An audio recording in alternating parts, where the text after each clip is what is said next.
belum dimengerti. Tuhan Yesus juga membuat tadi hidup kami sebetulnya bisa melayani di tempat ini juga, bisa melayani makanan dan apapun yang bisa dilayani. Kita mengucap syukur Tuhan, haleluya.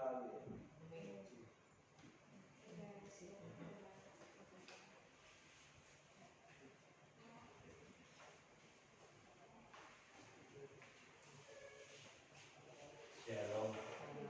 Shalom. Shalom. Puji nama Tuhan, syukur tempat ini kita kembali. Tapi ya kita bisa memuji Tuhan, memuliakan Tuhan. Kenapa? Sebab memang kita banyak berdoa, senantiasa mendekatkan diri kepada Tuhan. Saudara, baik. Pada jam saat ini di tengah berketamuknya era globalisasi dalam kehidupan kita begitu cepat merasuk dalam segala setiap kehidupan, keadaan-keadaan dunia, sehingga akhirnya kita sebagai orang percaya ditantang apa yang harus kita ikuti. Apa kita mengikuti tren? Apa itu tren? Tren zaman sekarang. Orang pergi ke sana ikut pergi ke sana, orang pergi ke sini ikut pergi ke sana, orang yang berlayar ikut berlayar, orang pergi ke barat ikut ke barat, orang pergi ke timur ikut ke timur. Tapi anak-anak Tuhan nggak ikut melarat seumur umur. Amin. Nah sebab itu mari kita punya pendirian. Sebab tanpa ada pendirian kita akan menjadi bimbang. Tanpa adanya pendirian dalam kehidupan kita, maka itu berarti awal kehancuran di dalam segala setiap kehidupan kita. Berapa banyak rekan-rekan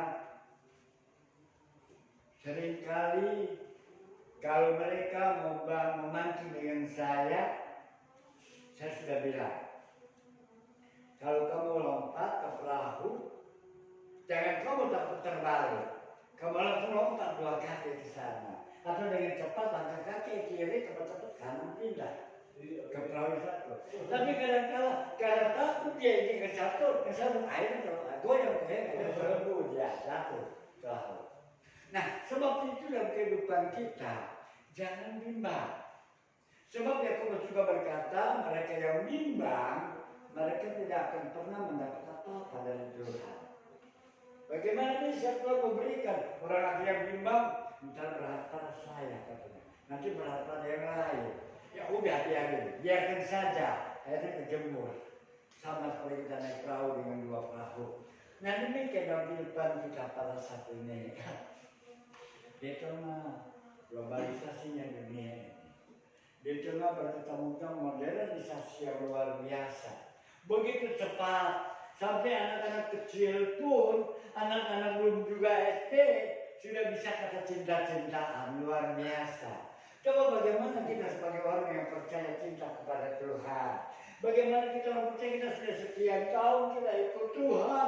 Udah lagi bukan menjadi anak-anak belum TK, bukan anak dari playground. Tapi untuk cinta kepada Tuhan begitu sulitnya. Suatu kali kita melihat apakah dalam kehidupan ini kita benar-benar bersandar kepada Tuhan. Sebab dikatakan tadi sudah disinggung, kalau mereka mau berbuah, maka mereka tetap dalam ranting itu. Dan kalau sudah dalam ranting, maka dia akan menerima asupan-asupan yang diberikan daripada pokok anggur. Dia akan menerima vitamin-vitamin yang diberikan oleh pokok anggur dan diambil akar intisari dari bawah. Jadi ada kerjasama yang luar biasa. Dari akar intisari dibuang dijalani melalui batang yang besar, lalu dialirkan kepada carang-carangnya, kepada ranting-ranting. Demikian kehidupan kita. Kalau kita boleh lebih dekat kepada Tuhan, kita boleh meresapkan bagaimana hidup di dalam anugerah Allah. Dia boleh meresapkan bagaimana hidup penuh dengan segala kekhawatiran di dunia ini. Tapi anak-anak Tuhan penuh dengan damai sejahtera. Amin. Baik, kita akan buka dalam Yesaya pasal yang ke-31. Ada satu himbauan daripada Yesaya Kita mau sama-sama berdiri, kita akan baca bersama-sama. Yesaya adalah buku syair dalam perjanjian lama. Buku Yesaya pasal yang ke-31. Yesaya adalah buku nabi-nabi besar atau nubuatan dalam perjanjian lama, yaitu Yesaya, Yeremia, Ratapan, Yehezkiel, dan Daniel. Ini adalah nubuatan. Kita akan membaca yang pertama dari Yesaya pasal 31. 1, 2, 3. Celakalah orang-orang yang pergi ke Mesir minta pertolongan, yang mengandalkan kuda-kuda, yang percaya pada kereta yang begitu banyak, dan kepada pasukan berkuda yang begitu besar jumlahnya, tetapi tidak memandang kepada Yang Maha Kudus Allah Israel dan tidak mencari Tuhan. Terima kasih. Silakan. Saudara, kita melihat bahwa Yesaya hidup 700 tahun sebelum Tuhan Yesus lahir. Jadi sekitar 400 sebelum kelahiran Yesus itu lahirlah seseorang yang mereka bertapa, yaitu akhirnya mereka menjadi pemimpin agama. Sebenarnya waktu dia bertapa, dia bilang begini, lihat di depan itu ada jalan yang lurus, di situ menuju kepada kehidupan. Dia memandang jauh ke depan, sebab setelah 400 tahun dia lahir, maka lahirlah Yesus, dan Yesus genapkan perkataan itu. Aku itulah jalan yang menuju pada kehidupan. Tapi pengutin bilang bahwa dia orang suci, sehingga dia hanya disembah. Nah, di sini kita melihat bahwa Yesaya hidup 700 tahun sebelum Tuhan Yesus lahir. Dia memberitahu kepada orang Israel, celaka mereka yang bersandar kepada Mesir, yang bersandar dengan kekuatan kudanya, yang bersandar kepada kekuatan perang. Kita lihat Mesir. Jauh sebelum Yesaya lahir, tahun 3000 lebih sebelum Masehi, itu Mesir sudah ada. Kalau kita lihat peta zaman, dari kejadian Adam sampai Ibrahim itu 2000 tahun. Saudara bisa cek umur demi umur daripada manusia itu sendiri. Dan dari Abraham sampai zaman Tuhan Yesus itu disebut zaman anak. Zaman Bapa yaitu mulai dari penciptaan manusia sampai zaman Abraham itu adalah zaman Bapa.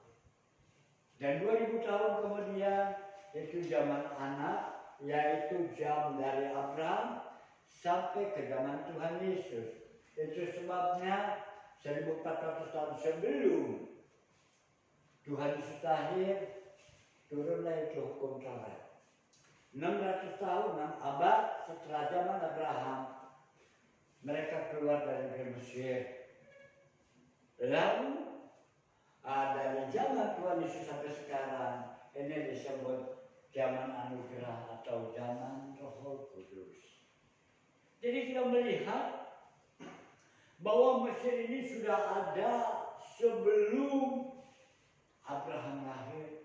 Dia penuh dengan selasa ada.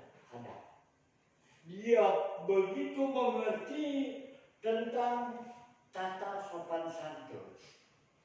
Dia begitu mengerti cara menghadapi setiap manusia.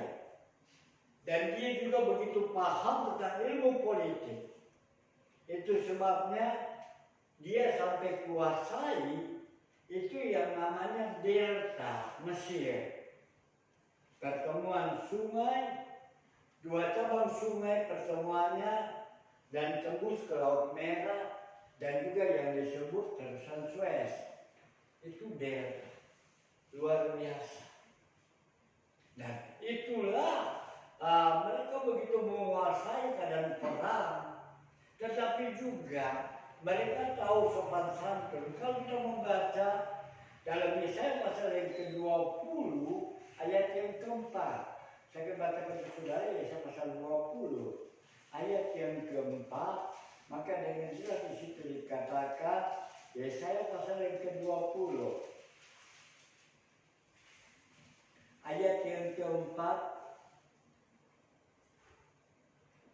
Demikianlah Raja Asyur akan menggiring orang Mesir sebagai tawanan dan orang Ethiopia sebagai buangan. Tua dan muda, telanjang dan tidak berkasut dengan pantatnya kelihatan. Suatu penghinaan bagi Mesir. Jadi itu adalah suatu penghinaan bagi orang Mesir yang tahu sopan santun. Mereka digiring oleh Raja Asyur dan Raja Babel. Mereka digiring, mereka ditawan, dan mereka bertelanjang dada, bertelanjang kaki, dan sampai-sampai mungkin kami memakai celana kolor sedemikian rupa. Di sini mereka memiliki penghinaan. Itu sebabnya kalau saya berkata celaka mereka yang bersandar kepada Mesir, memiliki pemikiran dia sudah mengasih jauh. Itu sebabnya dia bangun itu namanya mumi. Apa itu mumi? Mumi kayak mayat di sini. Mayat yang dirempah-rempah. Dia tahu itu bahwa manusia satu kali akan dibangkitkan. Itu sebabnya jenazah mereka kasih diawetin supaya sekali toh kalau dia dibangkitkan tubuhnya tidak ada yang rusak. Jadi tentang kebangkitan dia sudah paham. Dia sudah paham, tetapi mungkin paham dalam arti harafiah. Mereka tidak paham dengan kuasa Tuhan. Kalau Tuhan bekerja dari tinggal tulang belulang saja Tuhan berfirman, maka jadilah itu orang bertumbuh, daging juga bertumbuh dan mereka kembali menjadi hidup. Di dalam penglihatan Yeskiel kalau tidak salah, Yeskiel sudah bertumbuh kepada tulang-tulang kering. Jadi dan itu sebabnya Mesir dalam hal peradaban juga sangat jauh. Dia 4 kali mengalami suatu kejayaan. Yang pertama dalam kerajaan mula-mula dalam tahun 3100 sampai tahun 2600 sebelum Masehi. Bahkan juga kerajaan menengah sampai di akhir tahun 2000-an dan lalu sampai tahun setelah itu sampai tahun 1600 sebelum Masehi. Dia kerajaan terakhir. Kerajaan yang sekarang ada sampai pada zaman Kerajaan Yesus itu sudah masuk ke dalam kerajaan keempat atau kerajaan reformasi kalau tidak salah. Itulah jadi 4 dikali yang begitu sangat mengagumkan bagi dia. Tetapi itu sebabnya dikatakan bahwa mereka jangan bersandar kepada Mesir dengan kekuatan kudanya. Jangan bersandar dengan Mesir dengan segala keadabannya, dengan segala sopan santun. Tetapi mereka tidak mengandalkan Tuhan. Sebab apa? Sebab saat mereka melupakan Tuhan, mereka berjalan seorang diri. Saat mereka tidak bersama dengan Tuhan, mereka pakai akal pikirannya. Dan kita di Indonesia hati-hati. Kenapa? Ada banyak orang boleh memakai pikirannya sendiri. Oh iya, begini kan boleh, begitu kan boleh. Ada jaminan katanya. Kalau ikut Tuhan, bahwa Allah mencukupkan setiap kebutuhan. Coba baca dalam Alkitab. Filipi pasal 4 ayat 19 nggak berkata soal kebutuhan, soal keperluan. Coba silakan baca. Filipi pasal 4 19 sampai 20. Ini ngatur sampai ke sini salah. Coba silakan coba lihat. Filipi pasal yang keempat kalau tidak salah. Ayat 19 sampai 20 itu. Allah akan memenuhi segala keperluanmu. Menurut kekayaan dan kemuliaan di dalam Kristus Yesus. Selanjutnya, dimuliakanlah Allah dan Bapa kita selama-lamanya. Amin. Terima kasih. Bahwa dikatakan bahwa Allah bukan memenuhi segala keperluanmu, bukan kebutuhan. Kalau kebutuhan mah beda. Kalau kebutuhan ini ada dalam pikiran, oh saya mau begini, saya mau begitu. Itu tetangga di sebelah punya TV, punya LED Tuhan. Saya juga perlu loh, masa pakai TV tamu? TV tamu udah wattnya gede juga, bayar listriknya mahal. Belum lagi saya mesti beli lagi STB, sentral apa namanya? Set-top TV, Apa? Dia set-top Nah, box. set up terus ya, nggak tahu lah. Saya nggak pernah pakai, jadi saya nggak ngerti. Jadi, aduh, iya, ya saya kan butuh supaya saya bisa lihat TV lebih jernih. Nah itu kebutuhan yang ada dalam pikiran, itu kebutuhan yang ada di dalam hati. Tapi kalau keperluan beda porsi. Kalau keperluan itu memang harus diperlukan. Udah lewat tanggal 20. Apa begitu sampai di PLN ini kita berbayar, apa kita bisa dapat PLN? Halo, haleluya, udah target kita. Nggak mungkin kan? Kita mesti bayar. Itu keperluan tidak cukupkan segala keperluanmu. Oh iya, kamu perlunya ya bayar listrik. Oke. Nggak tahu pun jalannya bagaimana pokoknya ada. Entah kita kerja, dapat kerja galakan, entah tiba-tiba ada ini, ada itu, sehingga bisa bayar listrik. Itu keperluan. Tapi sebenarnya jalan daripada Tuhan. Dan sebab itu, di dalam era modernisasi seperti ini, kita melihat bahwa negara ekonomi terkuat, 20 negara ekonomi terkuat, kita ada di barisan negara yang ke-17. Di bawah kita adalah Arab, Belanda, dan Turki. Nomor 1 ekonomi terkuat adalah Amerika, ada susunan. Gampang sekarang muka kamu sapa di Google. Dia menemani kita, asal ada sih anunya. Ada teman kita selesai. Jadi kita masuk di dalam 17 dalam peringkat ke-17 di dalam negara ekonomi terkuat. Kenapa bisa begitu? Sebab presiden kita kecil juga orangnya berpikir lebih jauh ke depan. Setelah sekian ratus tahun mereka dipunyai oleh negara luar. Sebelum Indonesia merdeka, dikuasai daerah Kalimantan. Apa itu namanya Grovogan? Apa itu namanya hulu, apa itu namanya 2%. Dibeli, dibebaskan oleh Indonesia.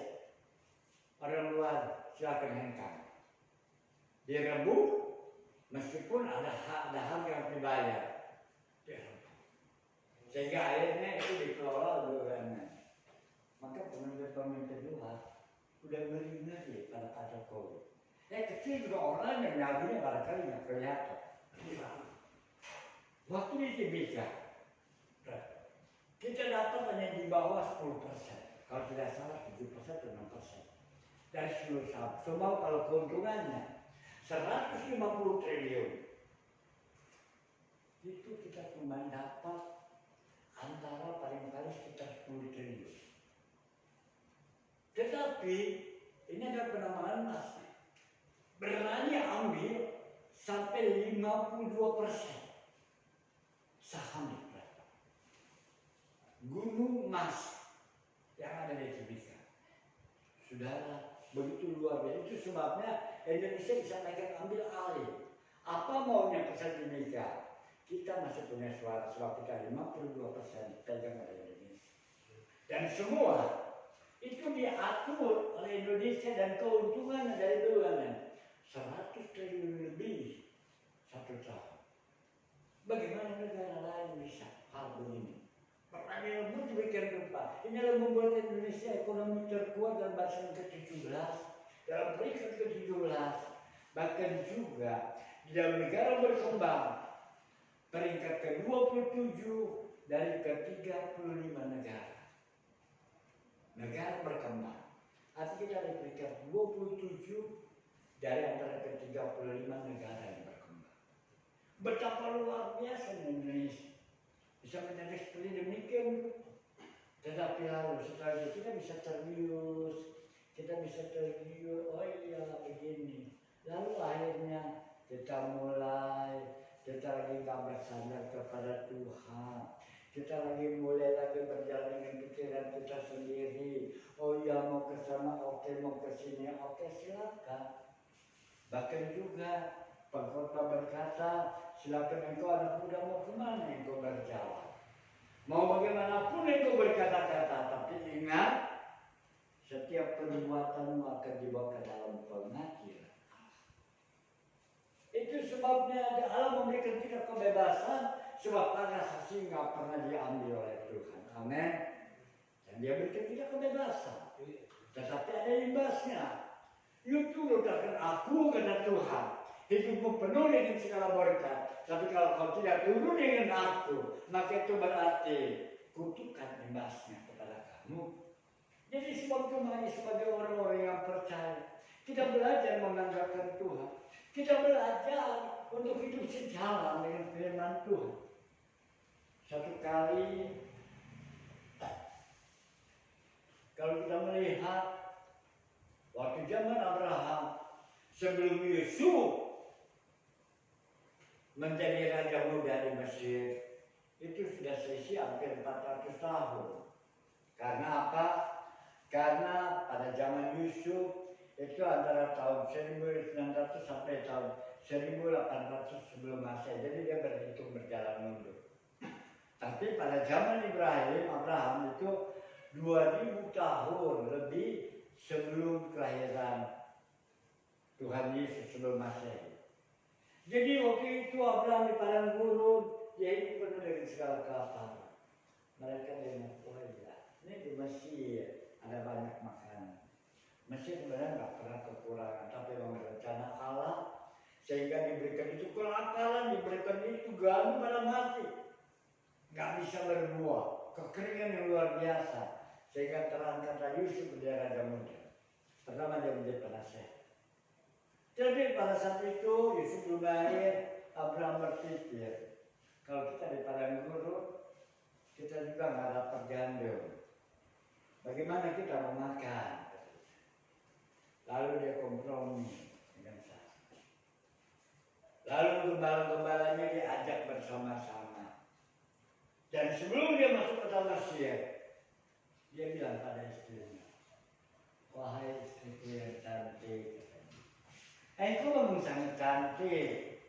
Tetapi nanti kalau misalnya kita masuk ke Mesir, dan lalu orang Mesir melihat engkau begitu cantik, kalau dia bilang saya ini suamimu, saya tentu akan dibunuh untuk mengambil engkau menjadi istrinya. Sebab itu engkau anggap engkau adikku. Dia ceritanya oke dia. Masuk dia ke Mesir. Di Mesir datang, biasa dia berbahasa basi dengan tetangga-tetangga baru. Lalu mereka tanya, itu siapa? Kata Abraham, itu adikku. Oh iya, kedengaran ini, kedengaran dalam istana. Lalu akhirnya Sarah diambil jadi istri. Tapi belum sampai ke Tuhan. Lalu terjadilah pula yang luar biasa, bencana yang luar biasa. Dan waktu terjadi bencana luar biasa, Alkitab tidak menjelaskan bagaimana itu raja bisa tahu, tapi dia panggil itu Abraham. Dia berkata, bukankah ini istrimu? Iya, kalau saya takut dibunuh. Itu sebabnya dia saya bilang adik saya. Dia sudah dapat kambing domba, begitu banyak dia gembala. Sehingga ada raja begitu marah, diusir dia keluar. Tetapi imbasnya itu rakyatnya sendiri banyak yang kena tulah, banyak yang binasa pada saat itu. Sesuai dengan janji Tuhan, sesuai dengan firman Tuhan. Yesaya pasal 43:4 berkata, oleh karena engkau berharga di mataku dan mulia, aku ingin mengasihi engkau. Aku akan memberikan manusia sebagai gantimu dan bangsa-bangsa sebagai ganti nyawamu. Di mana kesalahan Abraham disembunyikan oleh Tuhan. Tapi tetap imbasnya bahwa mereka semua yang di Mesir banyak yang binasa. Di Mesir bagi mati karena pula yang berkepanjangan. Kalau saudara melihat, kalau saudara membaca di dalam Kejadian pasal yang ke-12, bahwa di sini kita melihat bahwa Tuhan tetap melindungi akan hamba-Nya. Bukan berarti dosanya itu dia tidak berdosa, dia tetap berdosa, dia diperhitungkan. Tetapi anak-anak Tuhan, pelayan Tuhan, semua yang hidup bergabung, yang hidup dalam pelayanan Tuhan, disembunyikan daripada kesalahan. Tidak dipamerkan sedemikian rupa. Kita lihat Musa, kenapa dia nggak sampai nyebrang ke Sungai Yordan, menyeberang Sungai Yordan? Kenapa dia nggak sampai Yeriko? Tapi dia di atas bukit diperlihatkan oleh Tuhan itu negeri Kanaan, di mana saya katakan pada kemarin bahwa anggur dan itu sampai bertandang, ya kan, sampai mereka memikulnya digandang. Berarti buah gandum begitu subur buahnya sampai dipikul berdua ya. Dipikul berdua sama seperti pisang luar biasa.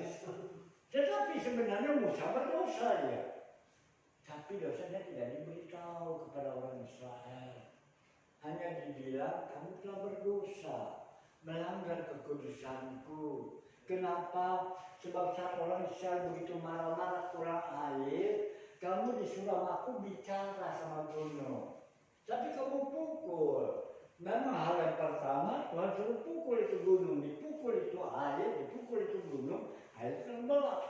Nah, batu terbelah sehingga keluar air. Tapi pada kali yang kedua, Tuhan tidak suruh dipukul, tapi Tuhan suruh berbicara. Tapi karena emosi daripada Musa meluap-luap, karena tekanan daripada para tua-tua, tekanan daripada kepala-kepala suku yang menantang dia, sehingga akhirnya dia datang memperlukan, dia pukul itu gunung. Tapi itu tetap Allah jawab doanya. Amin. Allah tidak pernah mempermalukan. Jadi waktu dipukul keluar air, tetapi itu dipertanyakan oleh Tuhan waktu di atas bukit. Nah, itu sebabnya engkau tidak akan pernah masuk ke negeri Kanaan. Jadi itu sebabnya kita tahu bahwa kehidupan kita begitu berharga di pemandangan mata Tuhan. Kalau kehidupan kita berharga di pemandangan mata Tuhan, maka biarlah kita selalu mengandalkan Tuhan. Apa-apa mengandalkan Tuhan. Jangan mengandalkan segala pikiran kita sendiri. Pikiran kita terbatas, keinginan juga kita terbatas, penglihatan kita terbatas. Tapi kalau kita mengandalkan Tuhan, tidak ada yang salah di depan Tuhan, dan Dia tahu jalan hidup kita. Amin. Ayub berkata bahwa Dia tahu jalan hidupku. Seandainya aku diuji, aku akan timbul seperti emas, dibakar dengan api percobaan. Diuji demikian rupa, maka timbul iman-iman yang murni, yang tak bisa lagi ditukar dengan berapapun, sebab kemurnian yang luar biasa. Demikian kehidupan kita sebagai orang-orang yang percaya. Jangan kita bersandar kepada manusia, jangan kita bersandar kepada dunia, jangan bersandar dengan teknologi dunia ini. Sebab apa? Kita baca Yeremia pasal 17 ayat yang ke-5. Yeremia pasal yang ke-17 ayat yang ke-5. Siapa dapat coba bacakan? Yeremia pasal 17 ayat yang ke-5.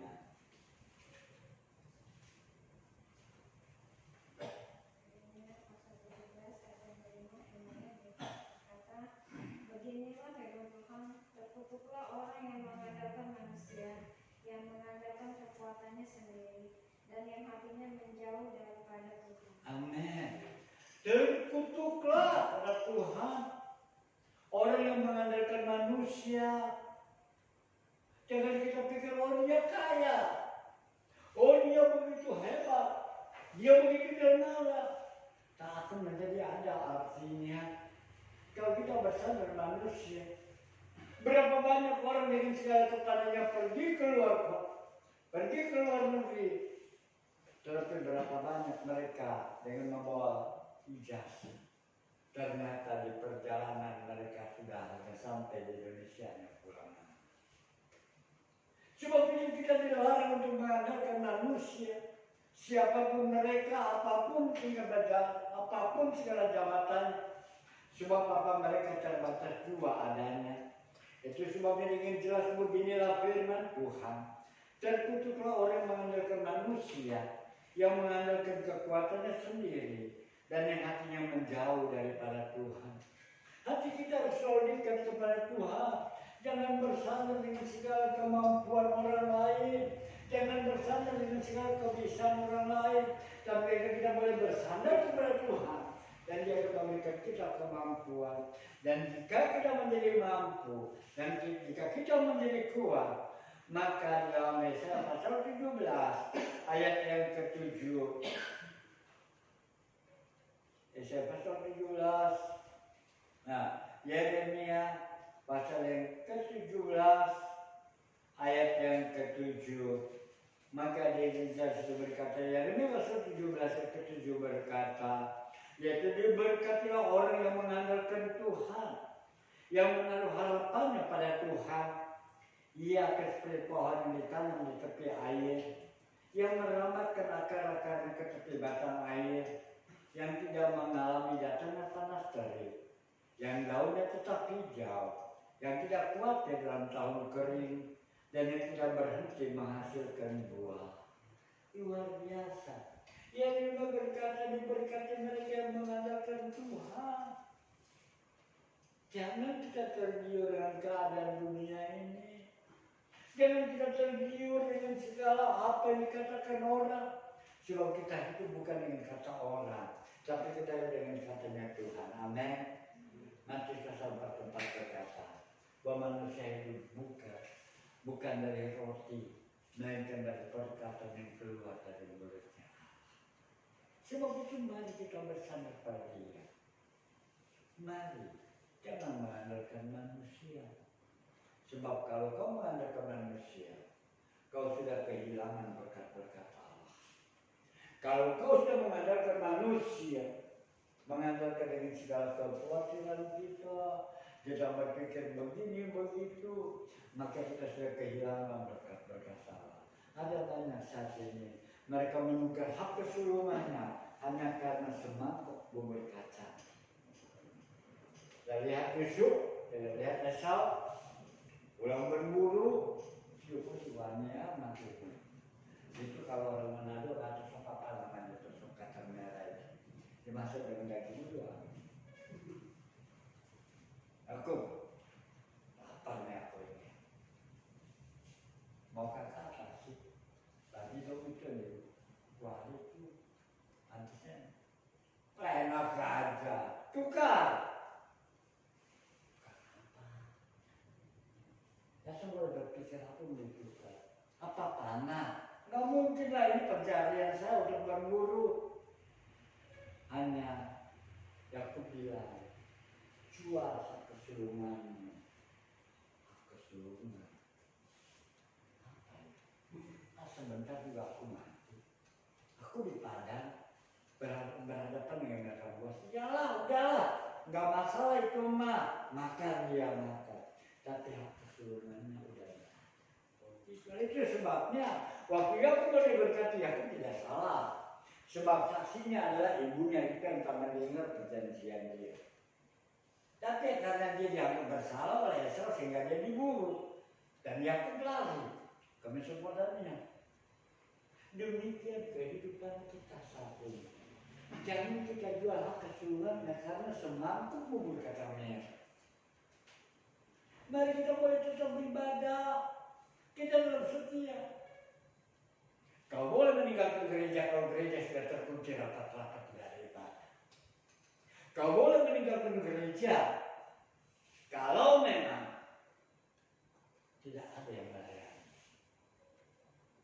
Jangan pernah kau tinggalkan gereja sementara gereja masih terbuka.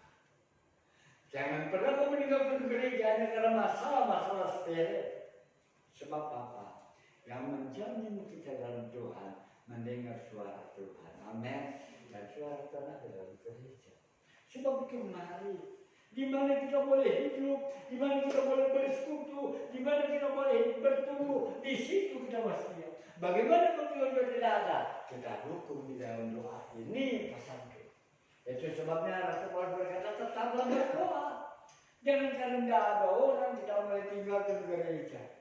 Tapi jika tidak ada orang, kita saling berjaminan tangan kita berdoa. Biar kita mau pelihara itu kasih yang mula-mula. Sebagaimana dalam buku Wahyu pasal yang ketiga. Kasih kita yang mula-mula kepada Tuhan.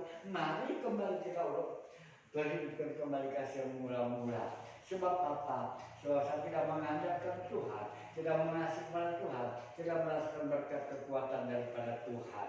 Sebagai penutup, kita akan baca dalam Mazmur pasal yang ke-33. Mazmur pasal yang ke-33. Kita akan baca bersama-sama. Mazmur pasal 33 ayat sebenarnya 32. Kita akan membaca bersama-sama Mazmur pasal 33 ayat 18 sampai ayat yang ke-20. Sudah dapat? Mazmur pasal 33 ayat 18 sampai 20. Baca bersama-sama. 3, 2, 1. Sesungguhnya mata Tuhan tertuju pada mereka yang takut akan Dia, kepada mereka yang berharap akan kasih setianya, untuk melepaskan jiwa mereka daripada maut dan memelihara hidup mereka pada masa kelaparan. Jiwa kita menanti-nantikan Tuhan, Dialah penolong kita dan perisai kita. Terima kasih. Jiwa kita menanti-nantikan Tuhan, Dia melepaskan kita dari maut. Tapi kalau kita sudah jual keseluruhan kita, bagaimana mungkin Dia bisa menolong kita? Orang dia sudah tidak mengaku, orang itu sudah tidak mengaku bahwa Allah yang menolong dia kok. Dia sudah jual hak keseluruhannya. Artinya hak keseluruhannya itu tidak diperlukan lagi dari Tuhan. Kenapa mesti Tuhan pertahankan? Jadi ya udah bebas, silakan. Jalanmu menuju kemana? Akhirnya sesuai pada Amsal pasal 16 ayat 25, apa yang disangka orang jalannya lurus adanya tapi menuju pada maut. Jadi suatu mari kita belajar terbuka pikiran kita. Kita belajar bertanggung jawab berkehidupan kita kepada Tuhan. Kita belajar bersama-sama menopang pekerjaan Tuhan. Bahkan kita bisa membawa setiap kehidupan untuk lebih mengenal kepada Tuhan dengan sesungguhnya. Bukan fasilitas daripada dunia ini yang akhirnya menjerumuskan kita. Ingat, dari dahulu memang sudah ada pemberitaan kabar tentang Yesus. Tetapi tidak semua murni seperti Rasul Paulus, hanya untuk mencari keuntungan pribadi. Itu kami sudah tahu. Karena ada donatur, silakan dibuka gereja. Tapi tidak mungkin selamanya bisa bertahan. Dia bertanggung jawabkan kepada Ketua Sinode, dia bertanggungjawabkan kepada si donatur. Kalau jemaat itu tidak bertumbuh, maka tidak sedikit banyak yang gereja tertutup, sebab tidak ada kelanjutan. Suatu hari di mana kita boleh ada, kita boleh setia, jangan tergiur dengan segala kacang merahnya itu. Jangan tergiur hanya karena semangkuk kacang merah itu. Tapi mari, di mana kita boleh setia. Sebab dengan jelas di situ dikatakan, sesungguhnya mata Tuhan tertuju pada mereka yang takut akan Dia, kepada mereka berharap akan kasih setianya, untuk melepaskan jiwa mereka daripada maut dan memelihara hidup mereka pada masa kelaparan. Dia pelihara. Sehingga juga Musa berkata, dahulu aku muda, sekarang telah menjadi tua. Tidak pernah kulihat orang yang percaya hidupnya meminta-minta sedekah. Sebab Tuhan pelihara, Tuhan cukupkan. Dunia barangkali bisa geleng-geleng kepala. Kita nggak punya investasi, kita nggak punya saham, tapi tetap Allah memberkati. sama seperti burung. Dia tidak pernah menanam, dia tidak pernah menabur, tapi diberi makan oleh Bapa di surga. Apalagi kita manusia ciptaan. Amin. Jangan tinggalkan Tuhan. Kita boleh tetap setia, kita belajar setia. Bahkan kita yang jadi pembimbing bagi setiap kehidupan orang-orang yang dekat dengan kita, sehingga mereka boleh mengerti segala kebenaran firman Tuhan. Yang menantikan Tuhan membarui kuatnya, terbang tinggi seperti raja wali, berlari tiada lesu, berjalan tiada lelah. Ajarku menantikan Tuhan, yang menantikan Tuhan membarui kuatnya, terbang tinggi seperti raja wali, berlari tiada lesu, berjalan tiada lelah. Ajarku menantikan Tuhan. Kita masuk dalam doa. Yang menantikan Tuhan membarui kuatnya, terbang tinggi seperti raja wali, berlari tiada lesu, berjalan tiada lelah. Ajarku menantikan Tuhan, yang menantikan Tuhan membarui